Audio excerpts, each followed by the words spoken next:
Radio 4, the time now 5 minutes past 3. Afternoon Theatre.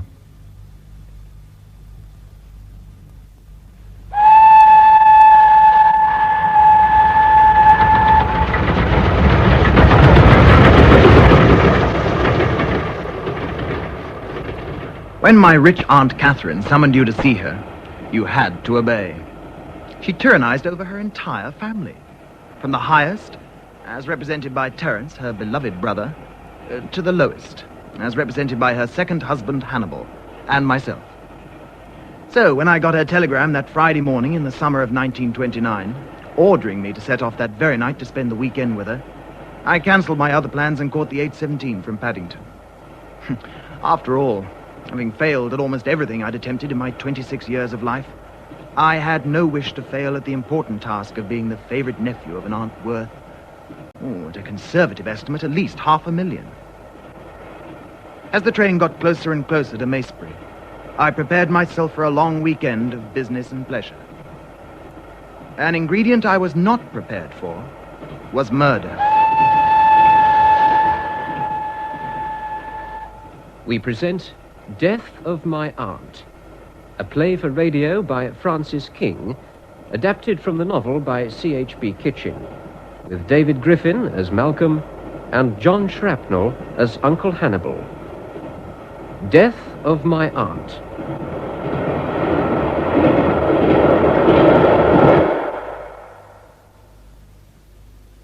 Hello, Malcolm. Hello, Uncle Hannibal. Jolly decent of you to come at such short notice. Oh, Dace, take Mr. Warren's bag upstairs, will you, and unpack it.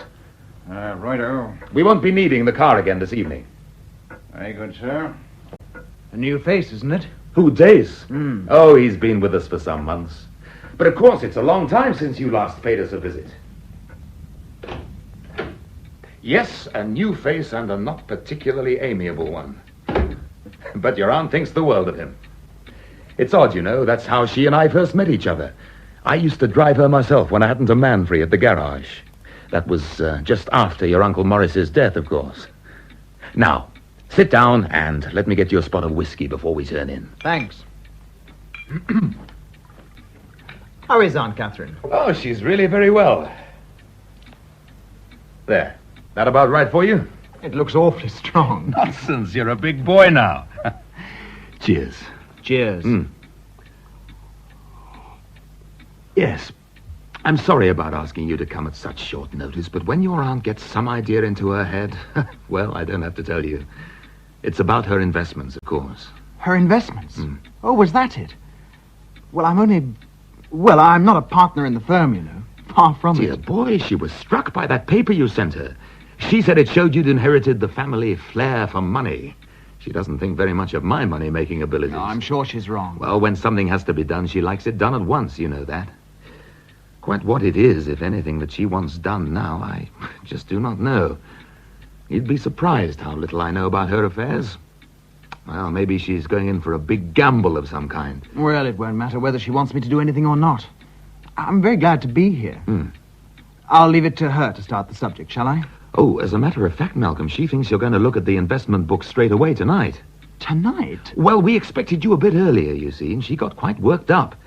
Do you think you'll be here by dinner time? She kept asking me, as though I knew the answer. In the end, I got her off to bed, but she was so sure you'd want to work just as soon as you got here that she asked me to hand you this letter. Where is it? Oh, yes, I put it in this pocket. Yeah. It's sealed. Yes, she sealed it. She often does seal letters she asks me to deliver for her. I've no idea at all what's in it. It feels like a key. Yeah, it's probably the key to her bureau. The fact is, Malcolm, that I'm not exactly in her confidence. I haven't been for a long, long time. I don't like admitting that, but it's not surprising. After all, no use blinking at matters. I am a bit of an intruder here. And your relations aren't all too eager to see me settling down. At first, I thought we'd all be good pals, but just lately, well, I don't know. Oh, I'm sure you're mistaken, Uncle Hannibal. Well, you've always treated me very well. And your mother, too. But your Uncle Terence never took to me, did he? I don't blame him, mind you. Cultured man, first-class education, boss of an important firm of solicitors. Anne's different. But then she only married him. She's not one of the high and mighty Carvel family by birth. As for that son of theirs... Don't you and Bob hit it off? You should see the way he looks at me, as though I were some unsavory criminal whose case he had to handle, even though he knew that he was guilty. He's always looked like that at me, too. Oh, it's just his solicitor's manner. I suppose I'll have to go over and see them tomorrow. Well, you won't find your Uncle Terence there. He's been away fishing for the last week in Wales. And Aunt Anne? Oh, she's at home, poor woman. Poor woman? Ah, yes, I suppose you haven't heard. That son-in-law of hers, James, he's got himself into some kind of financial scrape again. Anne got a wire from Augusta in Rome yesterday, and there've been 2, well, perhaps even 3 telegrams before that. She seems to want her mother to go over. But of course, that's out of the question, things being as they are. Why? Well, firstly, Terence is against it. And then Anne's been far from well, you know. As a matter of fact, she went to town today to see some Harley Street quack. Oh, she's always worrying about her health. Poor Aunt Anne. Yes. Well, I expect you want to take a deco at your aunt's letter. And I dare say that in any case you're fagged after the week's work and the journey. Would you like to go up? Yes, I suppose it is getting late. Damn. What an hour to ring. Hello. Oh. Hello. Yes, she's fine, thanks. Fine. Had dinner in her boudoir. I've got Malcolm here with me. Malcolm. Yes. Yes, I'll tell her. Thank you. Good night. Who was that? Oh, that old busybody Mariah Hall. Mariah Hall? Who's she? You know, the vicar's wife. You've met her, I'm sure. What does she want? Ringing up at this hour? Well, she had tea with your aunt yesterday, and she seems to have, to have got scared about her health. Don't ask me why. Well, there you are. The bachelor's room. Not too uncomfortable, I hope. If you need anything in the night, I'm in the end room of all. The end room? But I thought... Oh, your aunt's turned me out of there. Made the dressing room into her boudoir now. Well, that's how it goes. My first act, as soon as I had shut the door behind me, was to tear open my aunt's letter to see what she had to say. My dear nephew Malcolm, I've decided to wait up no longer for you. Here is the key of my bureau in the boudoir, the room next to yours, so that you can look at my investment book before you go to sleep. You will find the book lying on top of the blotter. Come and see me after breakfast, without fail. Your affectionate Aunt Catherine. P.S. You will, of course, understand that I do not wish my investment book shown to anyone or its contents discussed. I took the key, opened the door between my room and the boudoir as quietly as I could, went to the bureau and unlocked it. The book was lying on top of a leather blotter. I lifted it out reverently, shut the bureau, locked it, tiptoed back to my room and shut the door. I remember how I then sat on my bed with my shirt half off, calculating on the back of my aunt's letter the rough value of her securities. I couldn't also help calculating the commission I should receive on the order that I was already planning to recommend to her. When I finally went to bed, perhaps because I had been sitting there so long in a state of half undress, my teeth began to chatter. There was nothing for it. I should have to go downstairs and fetch my coat as an extra cover, unless I could find a rug to put on my bed. There were no rugs to be seen in the hall, but at least my overcoat was thick. In the hall, I noticed an ashtray and took that, too. There was none in my room since Aunt Catherine disapproved of smoking. Then I crept upstairs again. I remember noticing that the light was on in my uncle's room at the end of the passage. After that, I slept soundly. Oh, there you are, Malcolm. I was wondering what on earth had happened to you. I suppose you managed to oversleep. Oh, no, Aunt Catherine. I've been up for hours. In fact, Uncle Hannibal and I have just returned from a trip to the village. He never asked me if he could have the car. We didn't go in the car. He ran me down there on his motorbike. Oh, that vulgar, noisy thing. It's so undignified for a man of his age and position. And why did you go down to the village instead of coming in to see me, as I asked? I didn't want to disturb you until you'd had your breakfast, Aunt. Oh. And besides, I wanted to buy the Financial Times and the Investors' Chronicle before we had our chat. Also, I needed a nail brush. A nail brush? Well, in the rush, I forgot to pack mine last night. Well, sit down, sit down. Oh, no, not on my bed, on that chair. Throw that book somewhere, anywhere. It's by that man Lawrence. Anne lent it to me. Quite revolting. Aunt Anne's far from well, I hear. Well, you know how she worries about her health. People always come to me with their troubles. When I have troubles, I deal with them myself. There are times, Malcolm, when I find myself longing, just longing to get away from here and from everyone who knows me. I suppose that'll never be. You got my letter? Yes, I have it here. Did you find the book? Yes, I have it here, too. Oh, and here's your key. I was so excited, you know, Aunt Catherine, that I lay awake for hours. I hope you haven't excited yourself for nothing. The majority of my investments I want to leave just as they are. Well, of course, Aunt Catherine. All your important holdings seem, well, absolutely safe. There are many calls on my income of which you know nothing. Well, in that case, obviously, security of income must come first. Yes, of course. You realize, don't you, Malcolm, that your Uncle Morris left me a very rich woman? Well, I always imagined. Now, Malcolm, I've taken you completely into my confidence over my affairs. On no account do I want you blabbing about them to anyone else. Your Uncle Hannibal, least of all. You're such a little gossip. I know how to behave professionally, Aunt Catherine. You are my only relative to know what is in that investment book. Now, tell me, Malcolm, what would you do? What prospect should I have if I decided to entrust you with, well, say, £100,000 on my behalf? Well, I'd like to give the matter a lot of thought, of course. I have some ideas already. Good heavens, has it gone 11? Oh, I must send off a letter before the midday post. Be an angel and give me that pad on the table over there. A pad?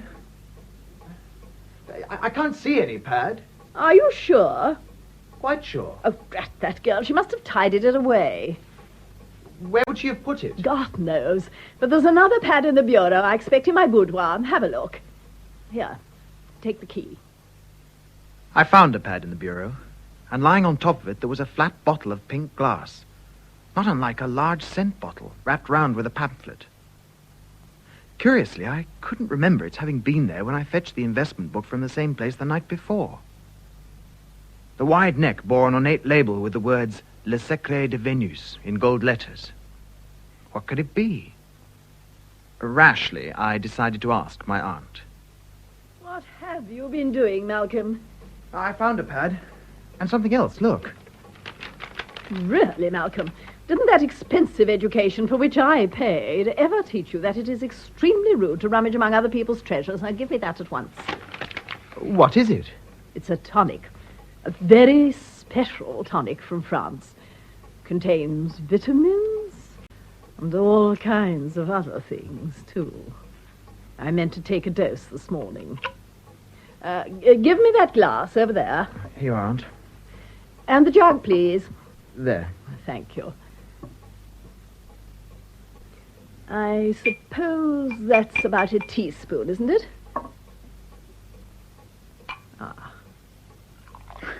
Looks like Epsom salts. You can read what it says on that pamphlet wrapped around it while I dash off my note. I'm not sure, though, that it's really suitable for a boy of tender years. Oh, what a horrible taste.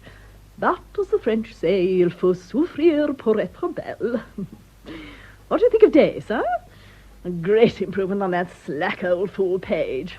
Dace was in the Coldstream Guards, you know. Oh. I didn't think it was so bitter. Oh, it's horrible. Oh. Oh! Oh!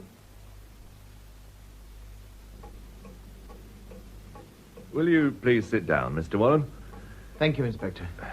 I'm sorry to have to ask you to go over certain details of your story again, sir, but, well, there's no harm in my telling you. In fact, it's my duty to tell you that tests have now confirmed that, as Dr. Matthews suspected, Mrs. Cartwright met her death through poison.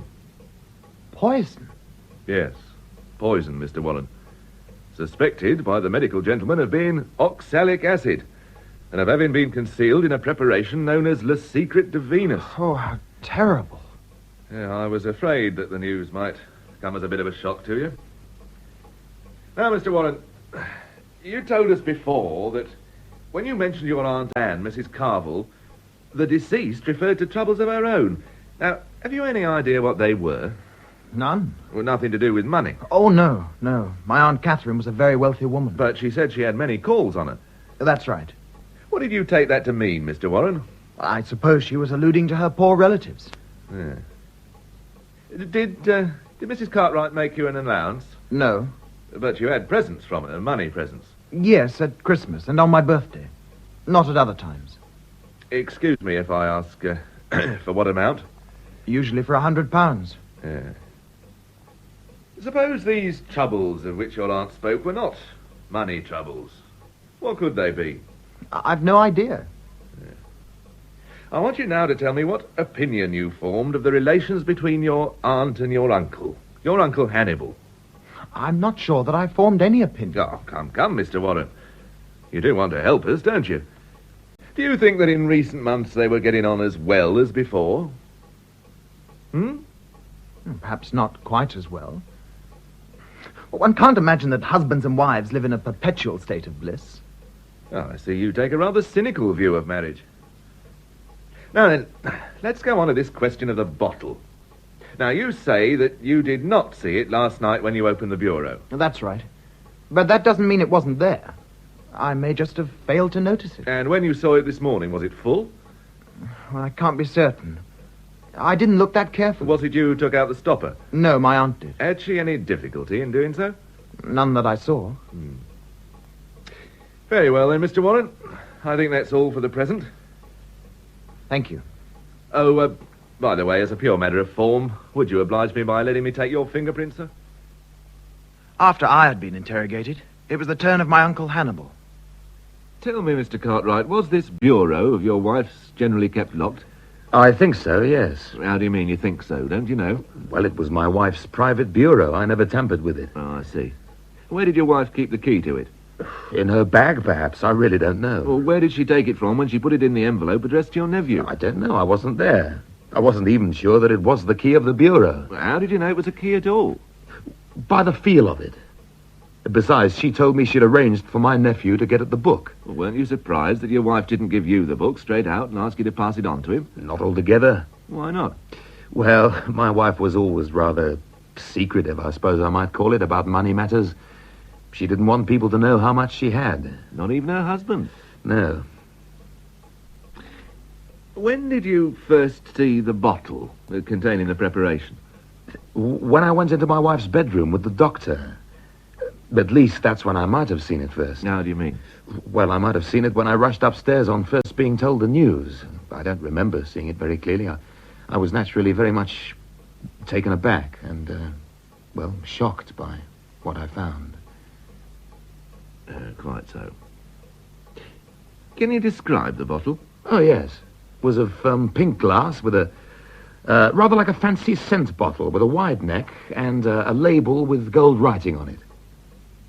How come you can describe it so well if you don't remember seeing it very clearly? Well, I suppose I must have taken in the details. Or my nephew may have told me what it was like. Or... Yes? Well, I did, in fact, see another bottle with the same label this morning. Oh, you did? Where? At Bale's, the chemist's in Macebury. And what were you doing at the chemist's this morning? Well, I ran my nephew into the town on my motorbike. He wanted to buy some papers, the financial papers. And then he saw the chemist's shop and said that he wanted a nail brush. He went inside and I hung about outside. There were 2 or 3 of those bottles in the window. No, you didn't actually go into the shop yourself? No, as I told you. So you don't actually know that your nephew did buy a nail brush? Well, he came out with a white paper parcel. Yeah, but couldn't this parcel have contained a bottle of the mixture? Well, yes, I suppose it's just possible. Well, doesn't it seem to you rather extravagant, buying a nail brush when you're only away for a weekend? I don't know. Perhaps. Is your nephew well off? It depends what you mean. Considering he lives in a smart part of London and has some smartish friends, well, perhaps he isn't. So is he extravagant? I don't know. I suppose he spends pretty well all he has. Most young fellows do. Has he ever asked you for money? Never. He knows I haven't any to spare. Or your wife? I don't think so. But you're not sure? Well, she never told me he had. I shouldn't think he would. My wife never liked to lend money. She resented it if people asked her. Did your wife, Mrs. Cartwright, care for your nephew? Yes, very much, I should say. And was he devoted to her? Well, not devoted, perhaps, but I never saw them getting on badly together. Yeah. Well, I think that's about everything for the moment. As a matter of form, do you mind if I just take your fingerprints, sir? After tea that same day, the inspector summoned me again to my aunt's room. First, he made me go through exactly the same movements that I had made when looking for the pad. How had the bottle been lying in the bureau? How had I picked it up? Next, he was making me use a bottle of scent as a dummy. I had to reenact how I'd given the bottle to my aunt. Had she touched my hand at all? Had she taken the bottle by its neck? Or lower down? In which hand had she held it? Had she difficulty in pulling out the stopper? I couldn't understand why he should be so eager to get all these details exactly right. They seemed pretty unimportant to me.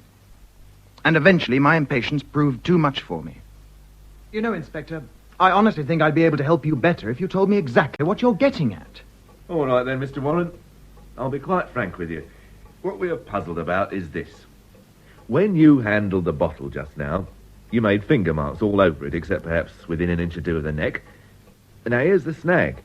On the actual bottle, on the bottle containing the mixture, there's no trace of your finger marks at all. Oh, we found Mrs. Cartwright's prints on the stopper and the neck and lower down, but not one, not a single one of yours. Now, that's a little problem that has us puzzled. Perhaps you can explain it. Well, of course. I've got it.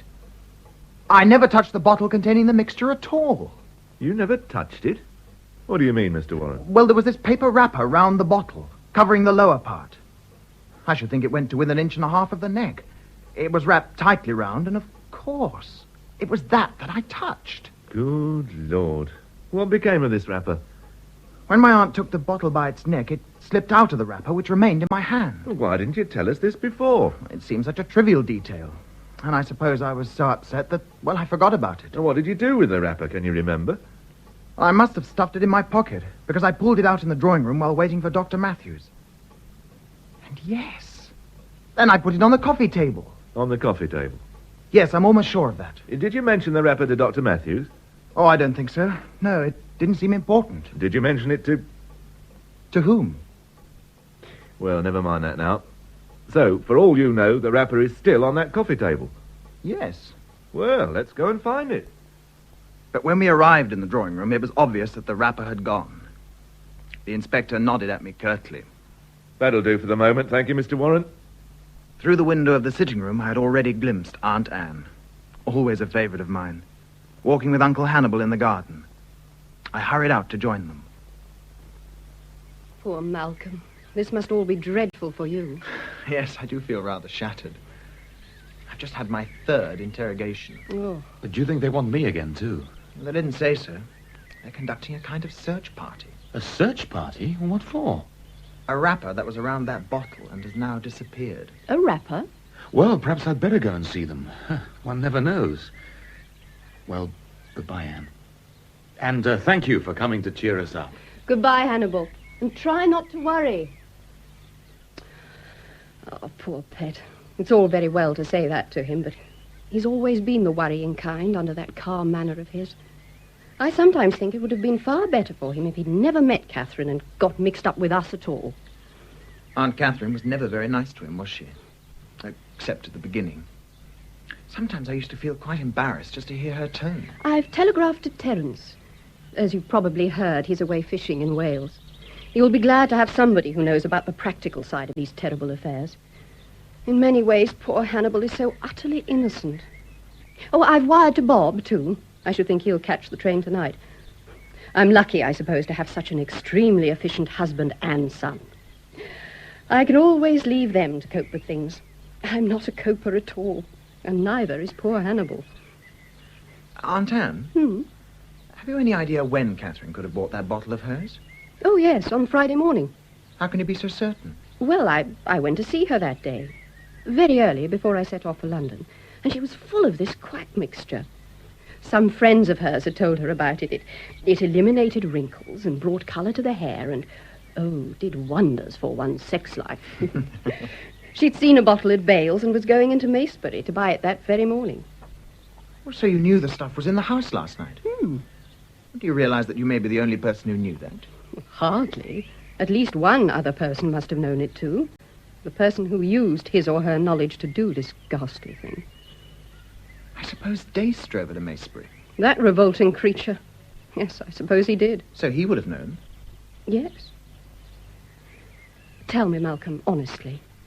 How far do you think that the police suspect poor Hannibal? About as much as they suspect me. We both had splendid chances of doing it, and we both had motives. Oh, Malcolm. As long as there are two of us equally under a cloud, I don't think we'll be in a hurry to arrest either. And when one is cleared... Oh, I don't see how either of us can be cleared until the real murderer is caught. Oh, but that's terrible. A consciousness of innocence is a great comfort, you know. I suppose it couldn't have been suicide. Well, it's physically possible that Aunt Catherine put the poison in the bottle herself, but everything else points the other way. Do you think I ought to go to the police and tell them what I know? And sooner or later, they'll certainly ask to see you. And there'll be questions, endless questions, like the ones I've had to put up with. Oh, such as? Well, did you buy the medicine for Aunt Catherine? Did you visit the house again after your day in London? What do you know about my relationship with Uncle Hannibal and Uncle Hannibal's relationship with Aunt Catherine? Yes, it'll be tedious, I see.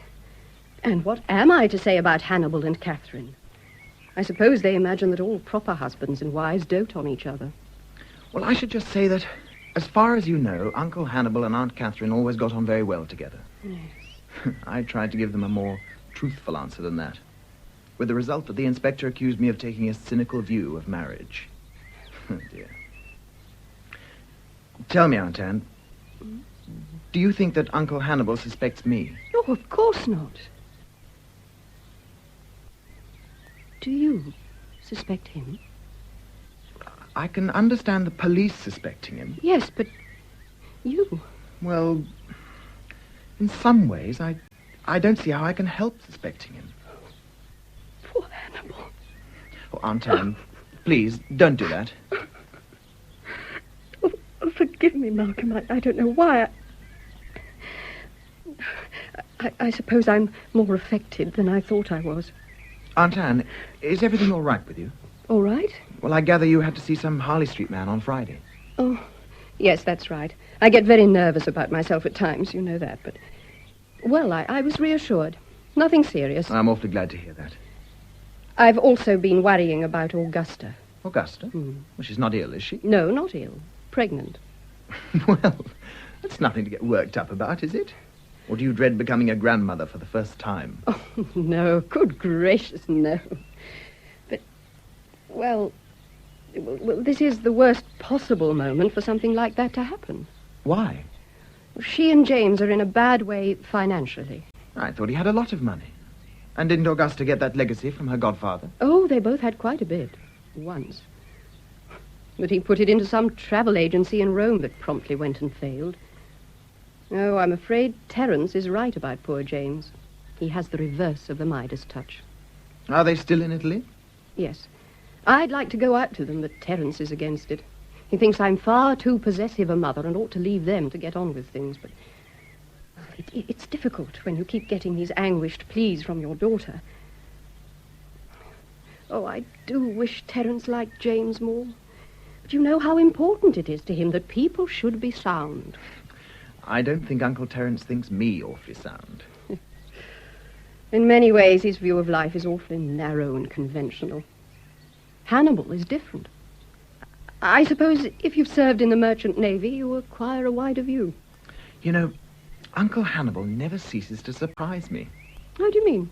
Well, when I first met him, I thought him so utterly ordinary, as most people do. But bit by bit, I've come to see that, in fact, he has all kinds of hidden complexities and depths to his character. Oh, you're so right about that. So right. And as you say, most people never see them. I wonder if Aunt Catherine did. Of course not. She never appreciated him, not for a moment. Fancy preferring the company of that awful Dace. Dace is very handsome. Well, so is Hannibal, if it comes to that. Catherine would never have married a man who wasn't handsome. Well, I suppose I'd better be setting off for home. Perhaps you'd be a dear and tell the inspector that if he wants a word with me, I'll be in for the rest of the day. I don't feel I can face him just for the moment. I'll tell him. Good. Oh, Oh, your belated birthday present is at last almost ready. When you come over, I'll give it to you. What is it? Shall I tell you, or do you want it to be a surprise? Oh, no, tell me. I hate surprises. Well, I've been binding André Gide's novel, La Porte Étroite. It's a great favorite of mine. I thought you might like it. And I've used this really rather beautiful pale grey Morocco. Oh, it sounds marvelous. You are clever. Well, wait until you see it.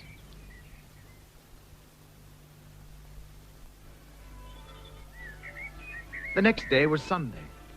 I was wandering in the garden after breakfast when I saw my cousin Bob, Aunt Anne's son, coming through the gates. Bob! Hello, Malcolm. I can't tell you how glad I am to see you. I was only saying to Uncle Hannibal at breakfast that it was essential for us to have a solicitor. You and Uncle Terence acted for Aunt Catherine, didn't you? In most things, yes. But when she wanted to keep something secret from the family, well, you know how she was. Presumably, you drew up the will. No, that was done by a little man called Smolt. Quite an able fellow in a way, though hardly out of the handkerchief drawer. As a matter of fact, I've just come on from his office after a little chat. He told me a good deal. About the will, you mean? Yes. Well, Catherine apparently made her first will, or rather her first will after Hannibal came on the scene, a few days before her marriage. I gather that in it almost all her money was left to him. That will was revoked some 8 months ago, and Catherine then made a second will in which she was far less generous to her beloved husband. 2 months ago, she made yet another will. And what were the terms of that? Far more satisfactory from our point of view. You and I are the executors, and for our trouble we each get £1,000. After a host of little legacies, you know the kind of thing, the estate is then divided into 10 parts. 3/10 to your mother, 3/10 to my father, 2/10 to charity, and 1/10 each to Hannibal and Augusta. 1/10 to Hannibal? But that's disgraceful. I mean, when death duties and the legacies have been paid... I had no idea you were so attached to the Carthaginian. Well, after all, it's only fair that one should pay for one's pleasures. And there's no doubt that the Carthaginian, as you and Uncle Terence chose to call him, was a great pleasure to Aunt Catherine for 18 months after her marriage. And for several months before it. Does Dace get anything? 400. He's the unlucky one. Aunt Catherine evidently thought she was not being generous enough to him and too generous to Hannibal, and on Friday wrote to Smolt to ask him to prepare a new will for her. According to that will, Dace was to get that 1/10 of the estate and Hannibal nothing whatsoever. She was going to call and sign this new will sometime next week. Oh, look, there's Hannibal now. I don't care to speak to that bounder. Oh, Bob, you must. Hello, Bob. Your mother said you'd be over sometime this morning. I've come round in my professional capacity as representative of Aunt Catherine's solicitors. I see. I don't know if all her private papers and money are locked up. If not, they ought to be. Well, most of her private things were in the bureau in the boudoir. The police have the key of that and of the boudoir itself. There may also be papers in the drawers of her desk in the sitting room. Locked, I take it? Yes. Where's the key? I think the police must have it. I should like to be sure that no unauthorized person can gain access to those drawers. Why the hell are you taking it on yourself to make these arrangements? I should have thought the job was either mine or the police's. After all, I was married to your aunt. I am here, as a matter of fact, as the executor of my aunt's will. Are you the only executor? No. Malcolm's the other, but I'm sure he'll appreciate it if I say that he has no professional status. Why, you're a bloody conceited idiot! Would you mind not shouting at me? I'm not used to this kind of ill-bred, vulgar Why, way you... of... Uncle, steady on. Let go of me, Malcolm, let go of me. He asked for that. Control yourself. You'll only make things worse. All right. All right. But he's a bloody runt. Bob, are you hurt? My jaw feels stiff. I hope he hasn't broken it. Where is he? Taken to his heels, I see. You shouldn't have baited him like that. He's naturally very upset at the moment. Baited him? I was merely attempting to carry out my legal duty. I really think this is a matter to report to the police. We can't have him tampering with justice. Tampering with justice? How's he doing that? By not letting me ensure that Aunt Catherine's effects are in safekeeping. He's done nothing to prevent you. We can go in now, if you like. I think I've done all I'm called upon to do. As I passed through the hall, after saying goodbye to Bob, I met Dace. They've just sent me in again. They don't seem to remember the questions they've asked once already. I felt like telling them that if their memories were so bad, they ought to take some notes. It's a rum do, isn't it, sir? What sort of questions have they been asking? Well, I suppose it's all right to tell a third party. Well, don't if you feel you shouldn't. This bottle of the mistress's. If they'd asked me once, they've asked me 100 times if I'd ever seen it before or seen her buy it. Well, I took her to Bale's last Friday, but I was seated in the car waiting for her, so how was I to know what she'd bought herself? And there was this parcel, that's all I know, lumpy-like. And what else did they ask you? Well, they wanted to know how the master and mistress got on together. They asked me that, too. What did you tell them? Well, I thought it better not to mention that they had so many rows. I mean, it might have given them the wrong idea, mightn't it? So I just said that I thought they got tired of each other from time to time. Like most married couples. Well, I don't know if most married couples go at each other hammer and tongs as I've heard them doing. And then the inspector asked me if Mr. Cartwright ever gave his wife any cause for jealousy. And what did you say to that? Well, I said, not that I knew of. I almost said, why should she be jealous, seeing as how she seemed to have lost her interest in him? Yes. Well, I'd better rejoin Mr. Cartwright. You know, sir, I have the feeling they're onto something. Don't ask me why, but I just have that feeling. The first time they questioned me, and the time after that, it was different. But this time, yes, they know something. Something's turned up. Late that afternoon, my Uncle Terence, Aunt Anne's husband and Bob's father, arrived. I asked him if he wished me to call Uncle Hannibal, but he said that he would like to put some questions to me first. This he did, making me feel as if the inspector were yet again interrogating me. Then, with his usual ponderous manner, he delivered his judgment. To my mind, Malcolm, the case is a simple one. Simple, Uncle Terence? Yes, simple, Malcolm. I'm afraid there are many homes that seem superficially harmonious and united, but if one looks deeply, all manner of vile complications at once strike the eye. I don't think I follow you. Oh, come now, Malcolm. We're not as naive as all that, I should hope.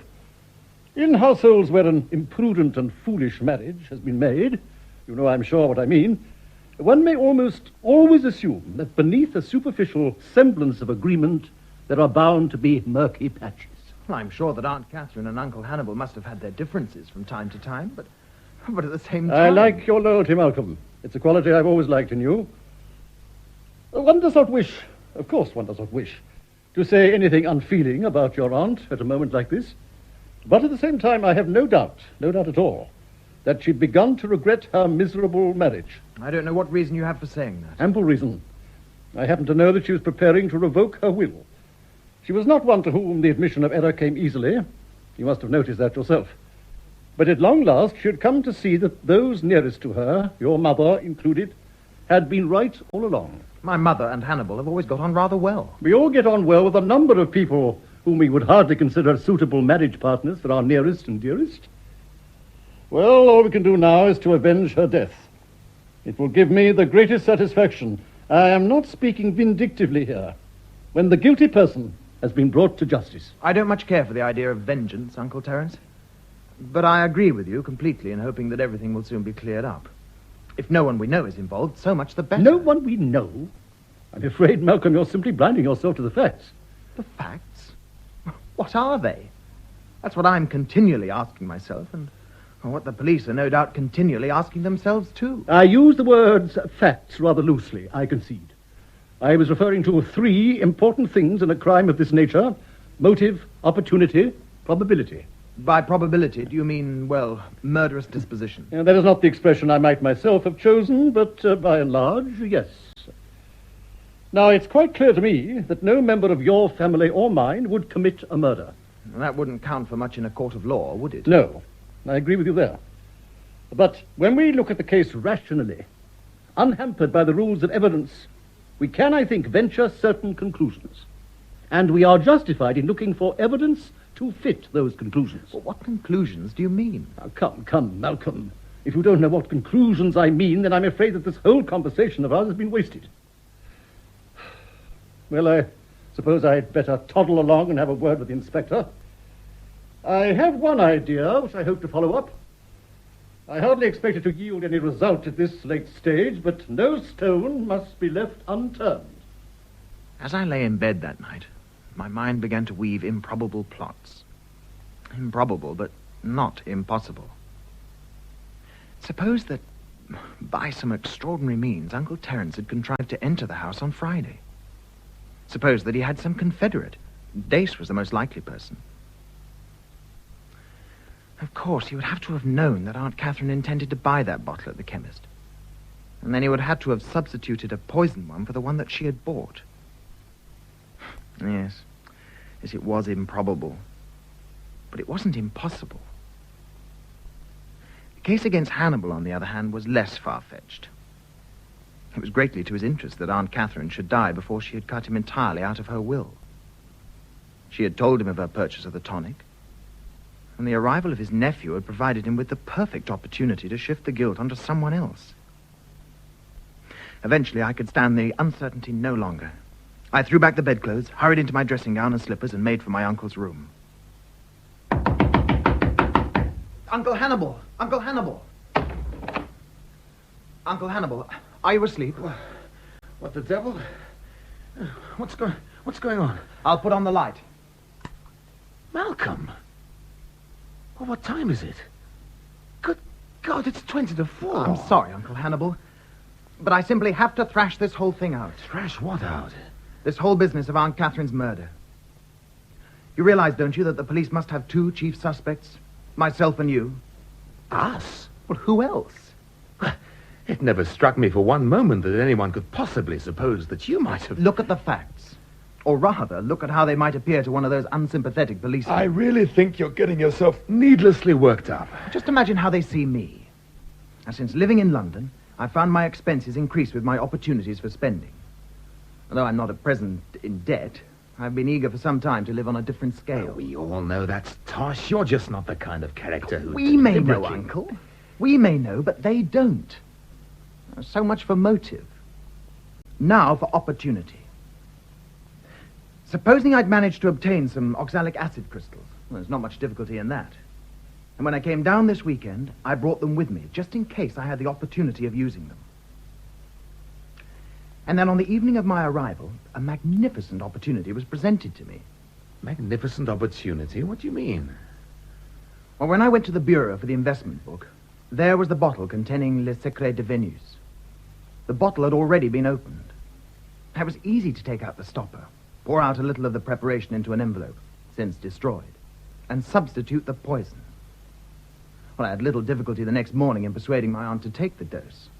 The risk of being discovered was slight, as I could admit to handling the bottle and unlocking the bureau. Ah, really, Malcolm? Now, let's look at the case against you.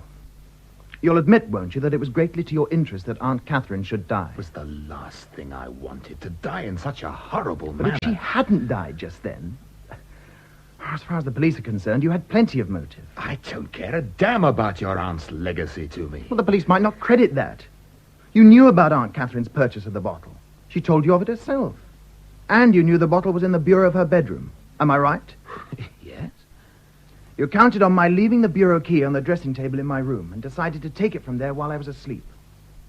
But I made this unnecessary for you by going down into the hall to fetch my overcoat and an ashtray. During this period, it was easy enough for you to slip into my bedroom and take the key. I must say you have a very fertile imagination. And what did I do next? Do tell me. You went into the boudoir as soon as you were sure I was asleep. You put the poison in the bottle and then left it in a conspicuous position on top of the blotter, so that it should not be overlooked by Aunt Catherine or by myself. And what about the key? How did I get that back into your possession? Easy. You came into my room early the next morning, remember? To ask me about the time of my bath. I thought that a bit odd.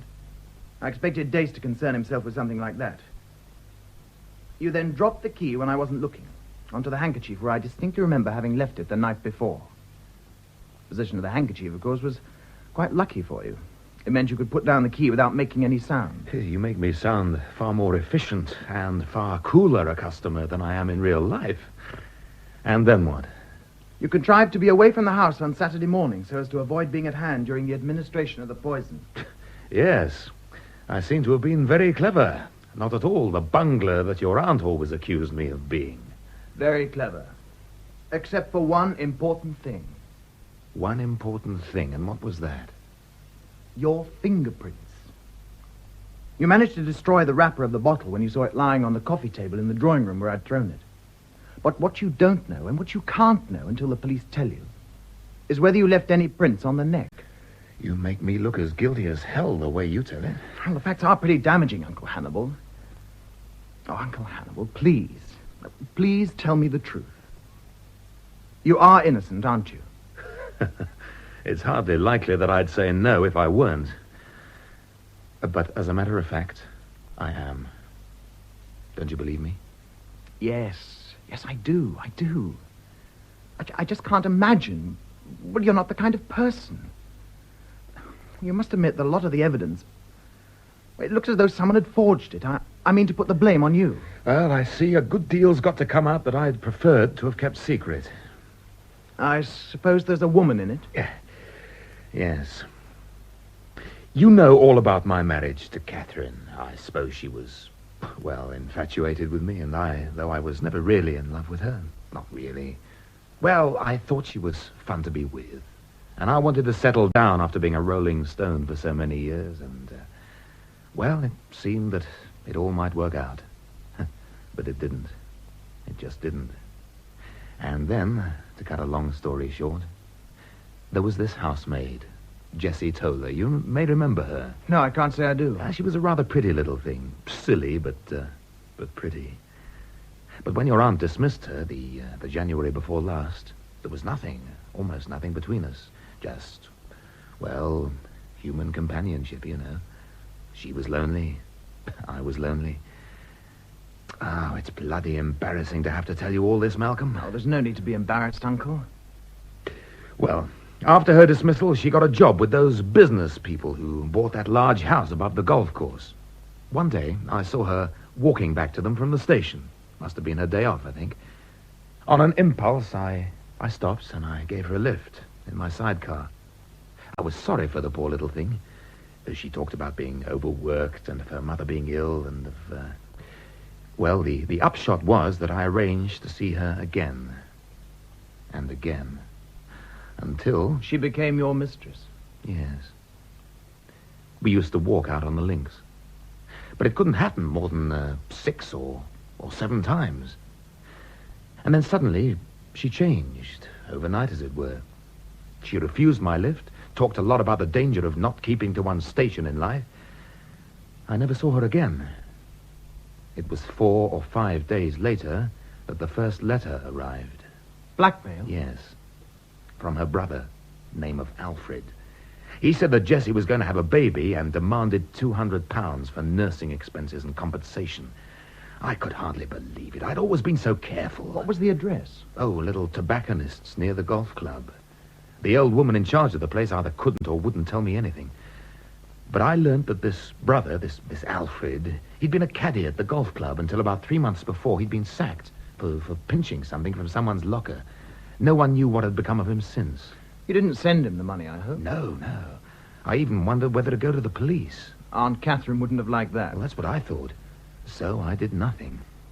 Until about 10 days later, another letter came. And what did that say? I had exactly 1 week to pay up. Otherwise, Catherine would be told. It was 2 days after the arrival of that letter that both the letters vanished. Vanished? Yes. From the attaché case in which I kept them locked up. Anyone could have forced the case open with a suitable key or with no key at all. Do you think that Aunt Catherine... Well, it was unlike her to do her own dirty work, so I decided that probably Dace had done it for her. He'd suddenly become much more insolent than usual to me. Well, I searched Catherine's bedroom and the drawers of her desk in the drawing room with no success at all. So I decided that probably the letters were in the bureau in the boudoir. And that means you did take the key from my room. Yes, you were right about that, absolutely right. I heard you make your way downstairs, and at once I nipped in and found the key and shot out again. And did you find the letters? Yes. They were in one of the pigeonholes of the desk. I remember seeing the bottle. One could hardly help seeing the bloody thing. But I never did any more than just move it a fraction out of my way when I was searching. I never opened it or tampered with it at all. And the wrapper? I never thought about the wrapper. My fingers may have touched it, or they may have touched the neck, or they may have touched both. I honestly can't remember. I put the wrapper on the coffee table in the drawing room. It's disappeared. Did you? Well, if it was lying there, I was so dazed that I didn't take it in. If you didn't remove it, then the question is, who did? I don't know, Malcolm. I just don't know. Now, who had the opportunity of taking it? Obviously I had, but I didn't. You had, but unfortunately, or it may be fortunately, you didn't. Who else? Any of the indoor staff? At first, it looks as if the person who took the wrapper must have been the murderer. I suppose that anyone who left prints on the wrapper must have left prints on the bureau. Yes, I should think so. Except, of course, for the assistant of the chemist and Aunt Catherine herself. So if, as I imagine, the murderer somehow destroyed the wrapper, then the police will have at least 3 sets of prints on the bureau. Yours, mine, and those of someone still unknown, with no wrapper to rule any of them out by negative evidence.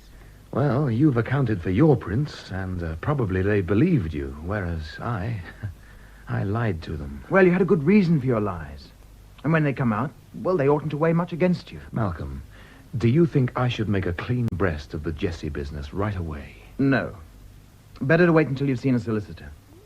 My own inclination is to suspect Dace of having taken the wrapper, just as we're also pretty certain he stole the letters. But do we suspect him of having poisoned Aunt Catherine? I should like to. So should I. Why should he do it? Does he get a legacy? Yes. But I happen to know that if Aunt Catherine had lived, he would have got a far bigger one. And me, much less. Yes. That looks bad.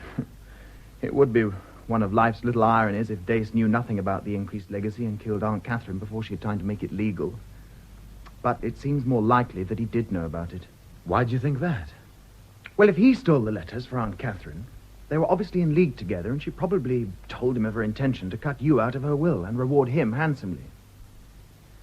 In which case, I can't for the life of me see why he should murder her. But if he didn't murder her, then why do you suspect that he took the wrapper? Why should he want it if he was innocent? After all, by taking it, he probably put his own fingerprints on it, and that would be awkward for him if the police got hold of it. Is it possible that he'd been searching the bureau for something else, and so touched the bottle? Well, I can't imagine what. Oh, I don't know. I think that's as far as we can go tonight. Perhaps we should try and get some sleep. Shh. What? Didn't you hear something? No? Outside the door. Wait here. What the... Dace! What are you doing I here? saw the lights, sir, and heard voices. I wondered if everything was all right, sir. Quite all right, thank you, Dace.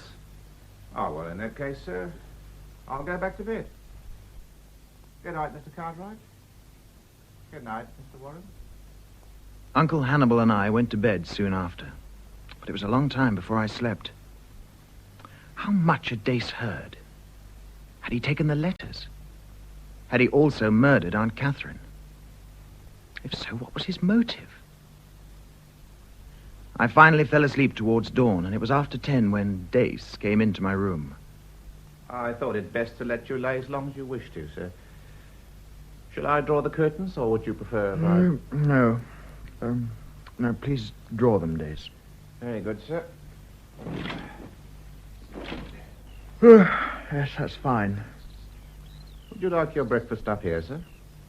No, thank you. I'll join Mr. Cartwright, unless he's had his breakfast.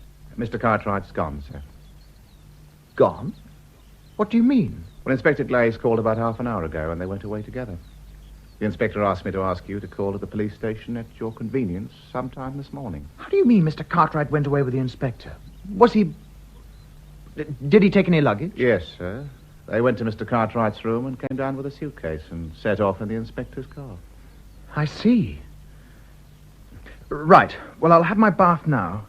And after that, perhaps you bring up my breakfast for me. And then I'd like to be driven down to the police station. Very good, sir. Good morning, Mr. Warren. Good morning, Inspector. I hope I haven't put you out by asking you to come here. No, not at all. Mr. Cartwright told me that you've gone to bed very late, and so I thought you'd rather sleep on than have me disturb you. It was very thoughtful of you. Is Mr. Cartwright... I'm afraid that Mr. Cartwright is now under arrest. Under arrest? I'm afraid so. Very good, madam. But I didn't bring you all the way here just to tell you that.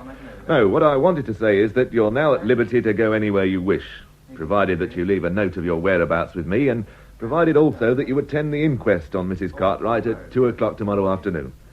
Am I to take it, then, that you no longer suspect me? Isn't that rather like asking me whether I've stopped beating my wife, sir? Well, I was a suspect, wasn't I?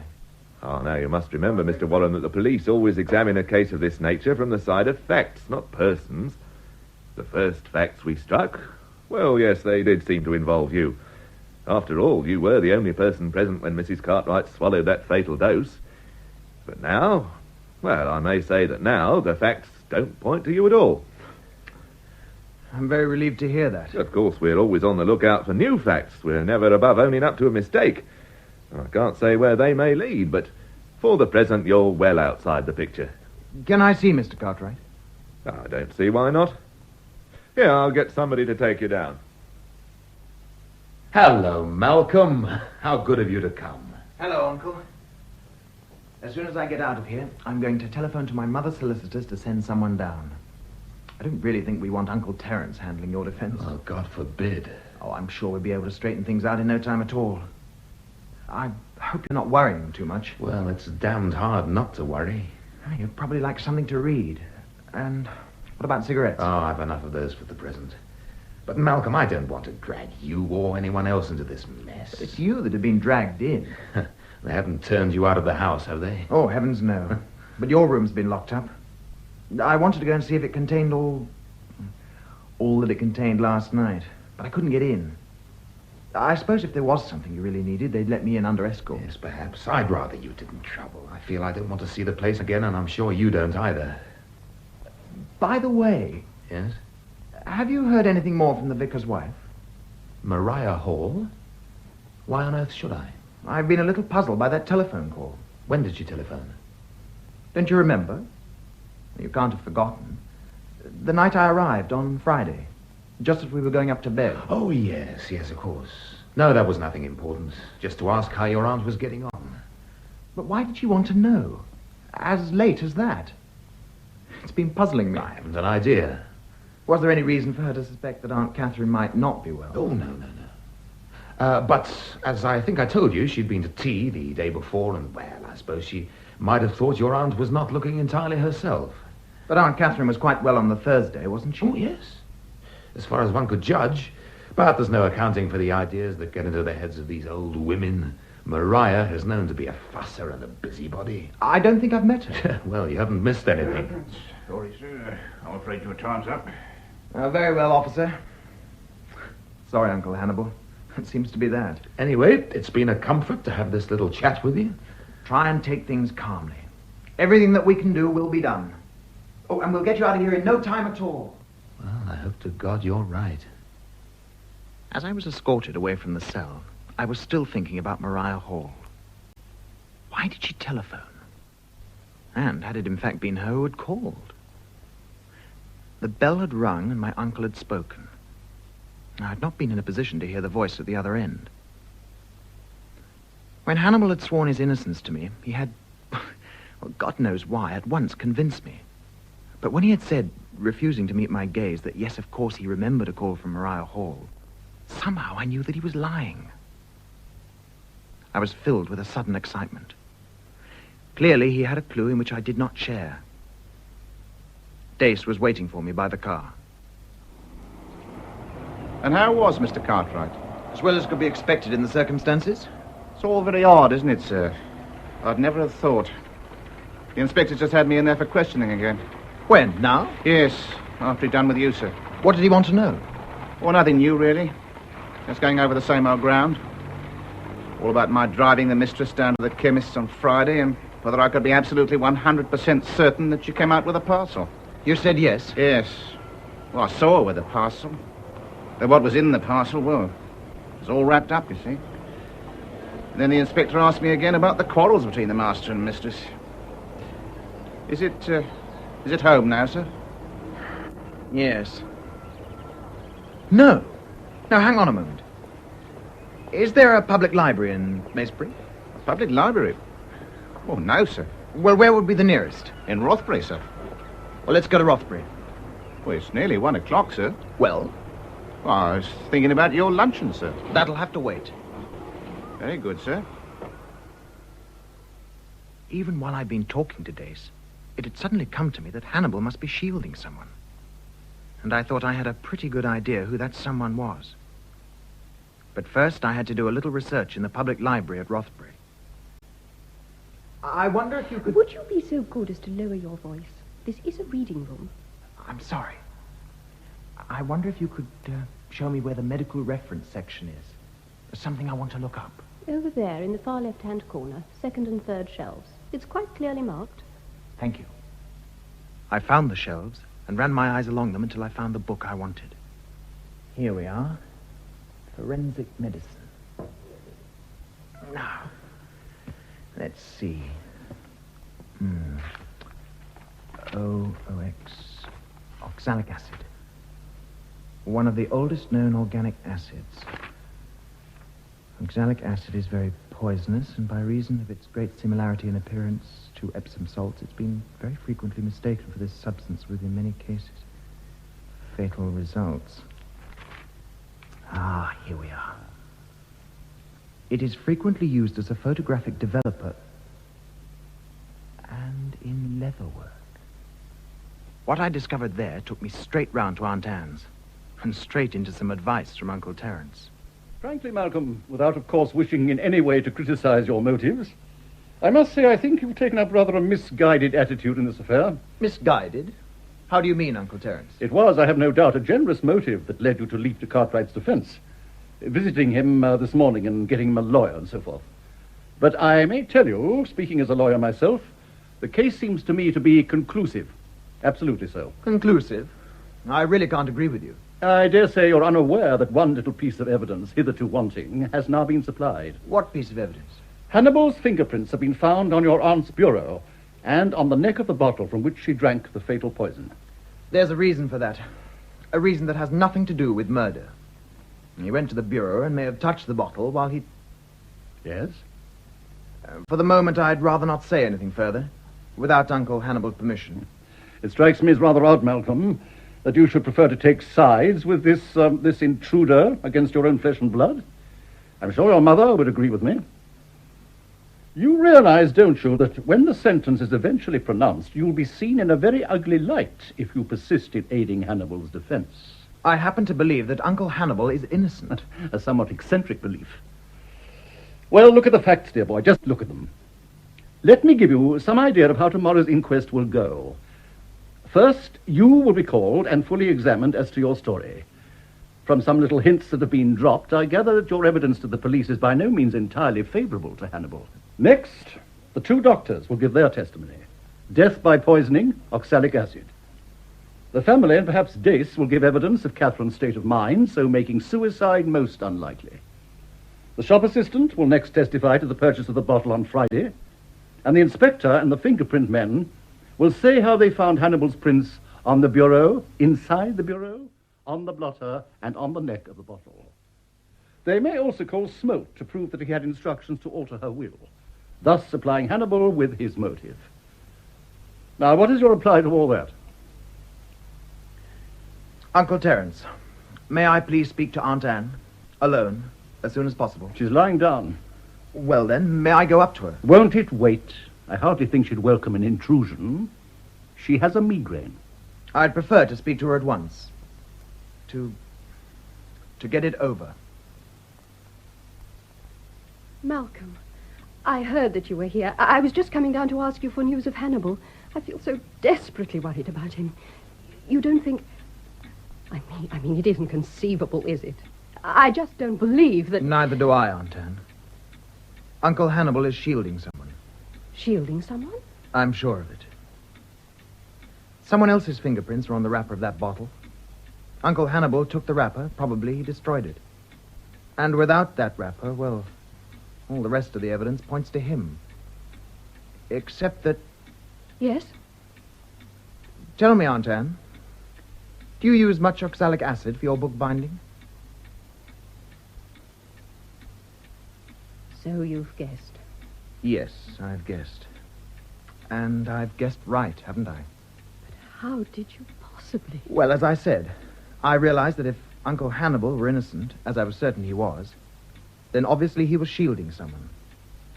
And it seemed to me that the most likely person for him to wish to shield was me. Yes. You've been having an affair, haven't you? Do I have to answer that? Well, it's not really necessary. I think I knew from the first moment that I saw the two of you together on the morning of Aunt Catherine's death. And then, after Uncle Hannibal had left us both together, there was something about the way that you spoke about him. Yes, Malcolm, you're right. We became lovers, about 5 months ago. And you killed Aunt Catherine so that he could be free and have some money of his own? Oh, no. No, it was because of Augusta and James. I was desperate about them. You mean James's financial troubles? Yes. I had to lay hands on 300,000 francs if he wasn't to go to jail. To jail? I'd no idea it was as bad as that. Yes, he's committed some kind of fraud. Oh, I'm sure he'd no idea what he was doing, poor boy. You know how feckless he is. And Uncle Terence refused to help? I don't have to tell you how he disapproved of the marriage and of their decision to live out of England. And James never made any secret of finding poor old Terence pompous and silly. So when I approached Terence, well, Augusta was too terrified to do so herself. His only reaction was to tell me to let James stew in his own juice. So you then approached Aunt Catherine? Yes. As you know, I have no money of my own. But though she was full of advice, most of it highly critical of James, she wouldn't lift a finger either. It was good, she said, for that young man to learn a lesson. 300,000 francs, let me see that. It's about 2,500 pounds, isn't it? Yes. Oh, God, how mean of her. She must have about 100 times that sum in the bank. I couldn't have poor Augusta exposed to that kind of scandal, particularly at a time when she was pregnant. James was given 4 weeks in which to raise the cash. When did you decide that murder was the only way out? On Thursday, the day before it happened.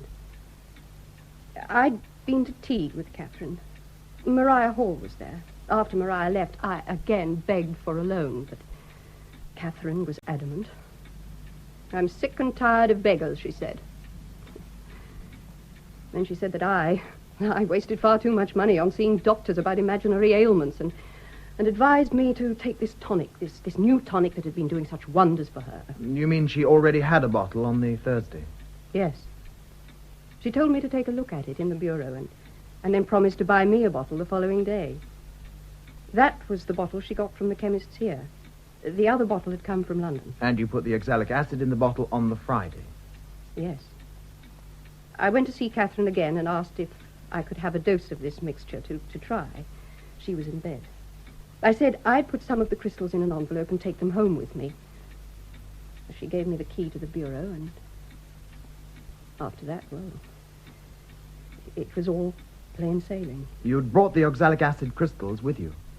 That's right. I emptied out some of the crystals in the bottle, and then I replaced them with those that I brought. And yours was the telephone call that was supposed to have come from the vicarage, from Maria Hall? Yes. By Friday night, I expected to hear news of Catherine's death. When no word came, I couldn't resist ringing up the house. Hannibal must have removed the other bottle, the one Aunt Catherine brought for you on Friday, from the chemist in the village. Yes. And that gave me an alibi. The police assumed that bottle, the second bottle, was the one in which the poison had been placed. And of course, I'd not been near the house since its purchase. And Hannibal also destroyed the wrapper with your prints on it. I suppose so. So he knew? Yes, he knew. He must have known, must have guessed. And he decided to take the blame. But I can't let him. I can't let him. It's so brave of him, so unselfish, but I can't. I can't let him do it. Do you want to come to the inspector with me? I've not slept a wink since I realized that he was the one that they suspected. And now they've actually arrested him, and everything looks so black. I've written out a confession, Malcolm. It's here in my desk. I've written it all out, everything I've told you, and I've signed it. I can't allow Hannibal to do this for my sake. He's such a fine man. And you were clever enough to see that. Whereas Terence and Bob, with their silly snobbery and prejudice. Here, let me give it to you. It's here in the bureau. It's just here. Aunt Anne! Don't do that! Don't!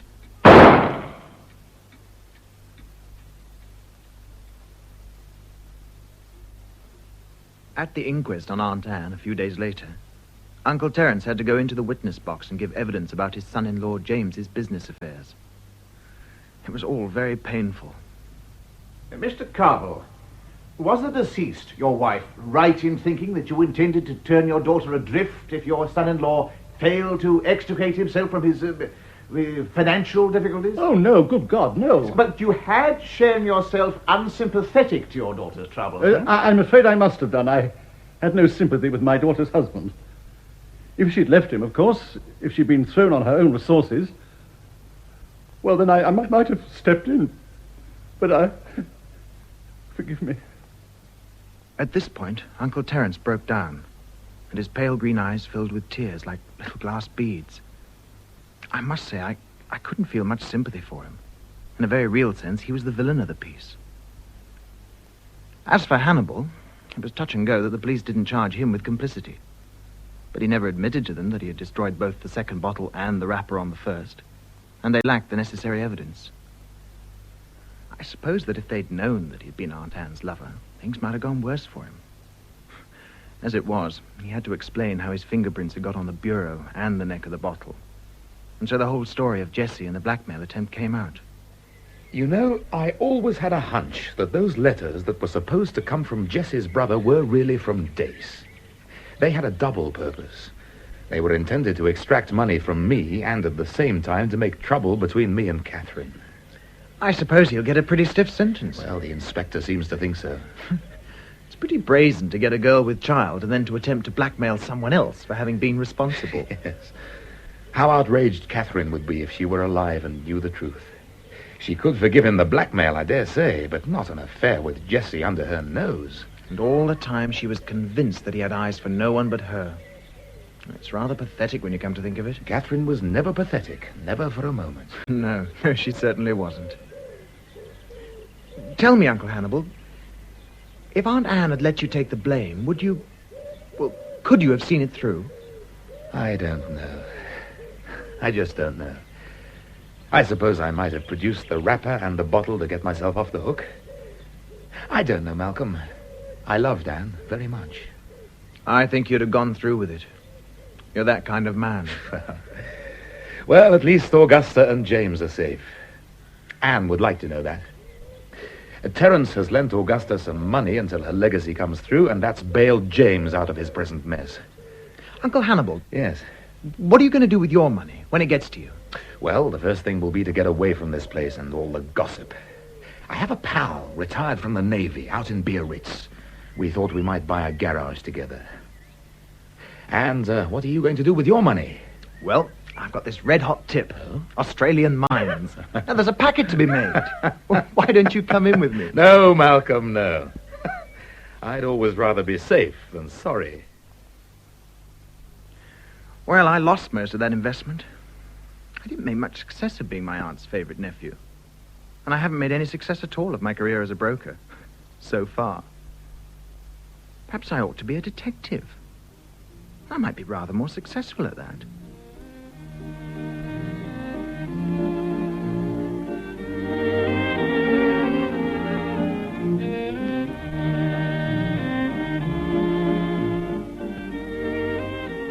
In Death of My Aunt by Francis King, adapted from the novel by C.H.B. Kitchin, you heard David Griffin as Malcolm and John Shrapnel as Uncle Hannibal. Aunt Catherine was played by Betty Huntley-Wright and Aunt Anne by Eva Haddon.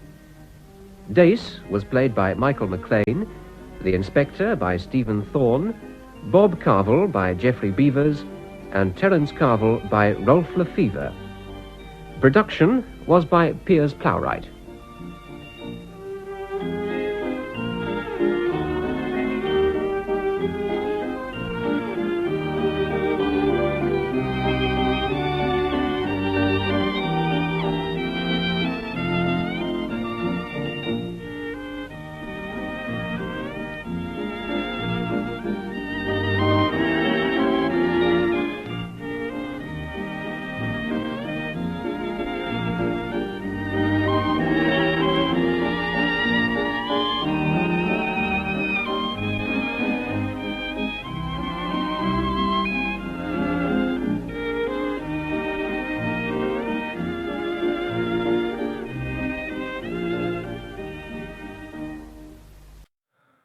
This world is endless, so wide, so far, but somehow I'm still lost in you.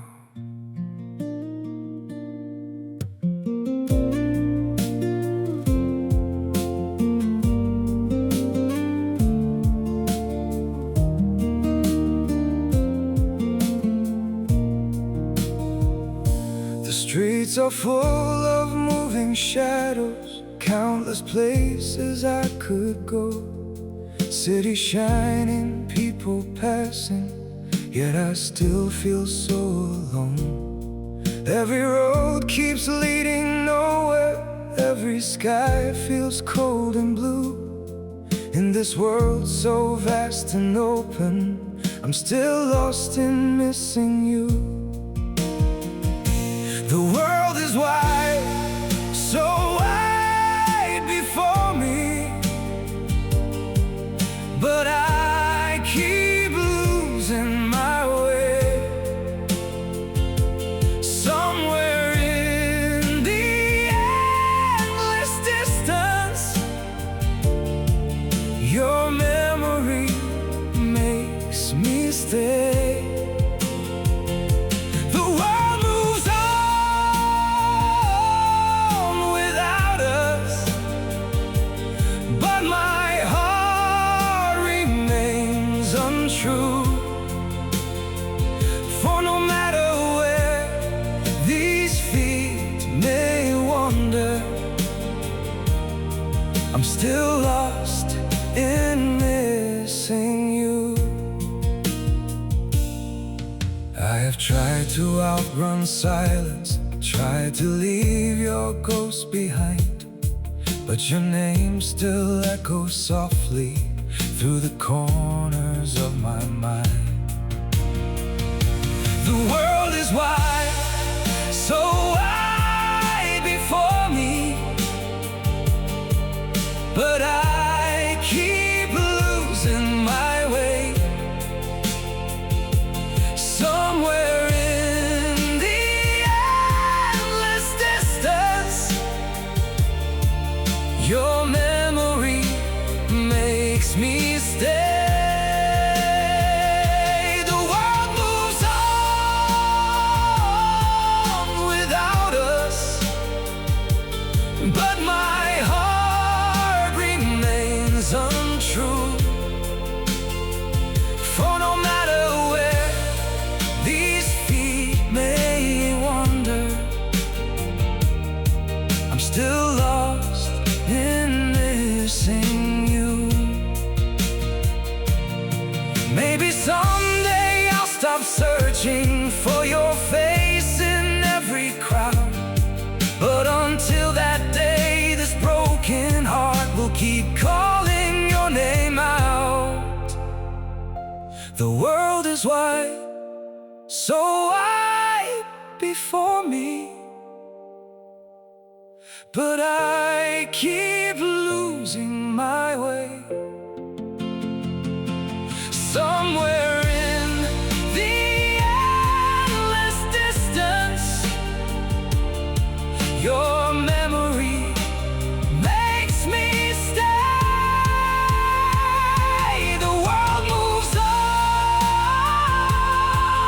without us, but my heart remains untrue.